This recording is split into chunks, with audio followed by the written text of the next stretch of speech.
hello लोगोफोर गिबि गिबियावनो आं माने फंनैसो बाथ्रा बुंनो नागिरदों आरो ससियेल मिडियायाव माने ओरैबायदि माने भाइराल जाबाय दं आरो दायो माने थांखांनाय रिउस कन्टेन्ट मोनसे भिडिअ आं भिडिअखौ खोन्थानो हागोन आरो बेसे समाव माने बे भिडिअ भाइराल जादोंमोन आरो सोर मानसिया माने बे भिडिअखौ आपल'ड खालामदों बेखौ आं मिथिजोबो आरो नैबे भिडिअ मोनसेखौ नायनानै लाग्रोदो सना इसोर आंहा फिसा दं आंनि फिसा फिसौ मानो फिसा दङबालाय नोङो मानो दे बिदि खामानिखौ आंबो मावो दाबुदे इसोर आंबो दाबु गायना फुदे आं फुजोबगोन दे बर' थाबखो औ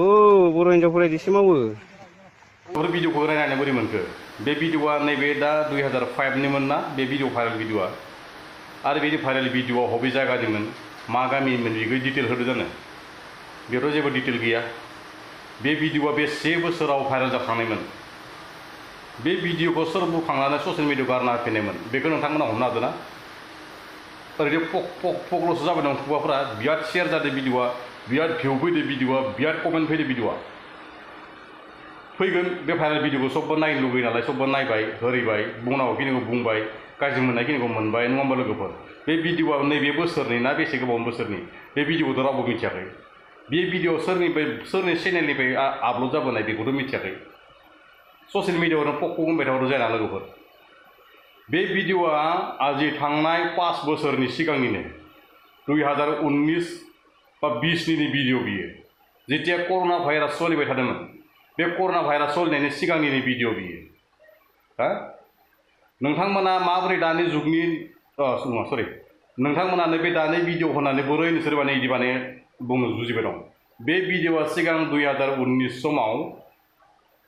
बे समाव फेसबुकफोराव एसेबां माने भिडिअ आपल'ड खालामजानाय अनलि फटकफोरल' आपल'ड खालामबाय थायोमोन दै माने फेसबुकफोराव इमान माने माबा गैयामोन आरो एकदम माने जाहा ताहामोन आरो मानसिफोरा बांसिन फेसबुक खुलिनो रोङामोन सोरबा सोरबा फेसबुकआनो गैयामोन ओरैनो लाइट फिसा फिसा माने फेसबुक दंमोन आरोना फेसबुक गिदिर गैथ'वामोन समाव माने ओरैनो फिसा फिसा माने फट' हरनाय कमेन्ट खालामनाय मेसेन्जार बिराद सोलियोमोन आरो समाव दासो माने बेफोर माने माबानि आर्निंजों लोगोसे दासो माने फेसबुकआ आर्निं खालामनो हाग्रा ना भिडिअ आपल'ड खालामनो हाग्रा बेयावसो माने फेसबुकनि अपसना माने इउटुबसो बांसिन जालांनो हमबाय आरो ओरैबायदि डेन्जार आरो बे भिडिअआ 2019निनो भिडिअ इयो नैबे आं मिथिजोबो सब जेसेबां भाइराल भिडिअ इउटुबाव सार्च खालामनाय बे भिडिअ मा गामिनिखौ मिथिबावासो मानसिफोरा ओरैनो आरो सोर बे भिडिअखौ आपल'ड खालामदो बे मानसिनि नामखौ मेनसन खालामना हैदाबो आङो जोंनि भिडिअखौ नोंसोर नायानो ससे क्लिप नायबाय ब्लक गारबाय ससे क्लिप नायबाय ब्लक गारबाय बिदिबाय मा चेनेल जानो डिसलाइक खालामनांगौ बिजोंसो चेनेला थैखादोंसै आंनिया रावबो भिडिअखौनो नाया ओरैबायदि लासिं सिं बाथ्रा खेला भिडिअखौ ससे नायबाय ब्लक गारबाय भिडिअखौ ससे नायबाय ब्लक गारबाय लाइकआथ' जेबो भुलाव फैया बे भिडिअआ 2019नि भिडिअ बुरबकफोर ससियेल मिडियायाव दावराव जाना लाब गैया बे भिडिअआ बबे गामिना मिथियो बे भिडिअआ ओजों सानजानि गहपुरनि भिडिअ इयो बे फार्स्टआव लिडार मानसि आंनि माला डेमेज जाजोब्बाय होननानै खुलुमलायनाय भिडिअ ससे थानानै बै लिडारनि आबु नायनाय सिफा नायनाय दै आबु नायनाय सिफा नायनाय दंना आं डाइरेक्ट खुला बाथ्रा बुंगोन आंनि भिडिअखौ रावबो नायखायाना बिराद गाज्रि गाज्रि बुङो आङो बै आबु सिफा नायनाय लिडारनि भिडिअ नायनाय खदाला बरंलायनाया बे भिडिअआ बै गहपुरनि मिथिबायना दावराव जाना ससियेल मिडियाआव सोरबायदि भिडिअखौ आपल'ड खालामदों बेखौ आं दा चेनेलखौ दा मेनसन खालामनांगोन आङो बे भिडिअखौ आं बै सासे मानसिनाव आं कमेन्ट खालामनो लिरनाव आङो थांनाय बोसोरनि बा गोबाव गोबावनि भिडिअफोरखौ आपल'ड खालामनाङा होननानै आं बिराद बुंदों आरो ना मानसिफोरखौ बे सासेल' मानसि दङ चेनेलखौ माने इउटुबाव बेसेबां भाइराल भिडिअ दङ बेखौ माने सार्च खालाम 2 बोसोर 3 बोसोर 8 बोसोर 9 बोसोरनि भिडिअखौ माने भाइराल भिडिअखौ रि आपल'ड खालामफिनबाय थायो माने बे मानसिया गावनि चेनेलाव भिउसनि थाखायनो जोंफोर मोजां भिडिअ बानायबा रावबो नाया सिफाबो नाया जोंनि भिडिअखौ रावबो नाया बिराद रागा जोङो आं माने आंनि चेनेल थैथारनोसै आंनि चेनेल दिनैसिम एर'सो डाउन जाजोब्बाय चेनेला फ्रिस जाजोबना दं आंना दा हारिनि थाखाय मोनसे मोजां खामानि मावनो नागिरबा मोनसे बुस्थु खालामनो नागिरबा माने एकदम बिराद गिदिर डेभेलप जागोन बिराद माहाजोन जागोन साननानै भिडिअखौनो नायनो नागिरा माने भिडिअ आंनिखौ ओरैबायदि माने बे भिडिअआ थांनाय 2019नि भिडिअ सोरबायदि मानसिया चेनेलाव आपल'ड खालामदों बे मानसिनि चेनेलखौ दा मेनसन खालामनो हायो आं निजेनि मानसि होननानै रावखौबो लासिं खालामनो साना ससियेल मिडियाआव गाबख्रावबाय थाना मा जानो नोंसोरो बे जायबायदि मानसिखौ आं बुंहरगोन बे भिडिअखौ आपल'ड खालामग्रा मानसिया एसे बुजिनांगौमोन बिसोरो दिनैसिम हाबा जाखांनानै होनानै गथ' गथाय बिसि फिसा दंजोबो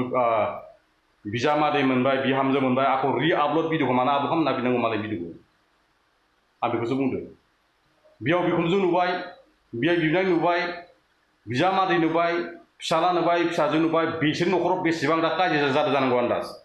बे हगारग्रा मानसियासो बुजिनांगौमोन आरोना एथ' बे गन्थङाव दै हाबाखै नामा बे हगारग्रा मानसिया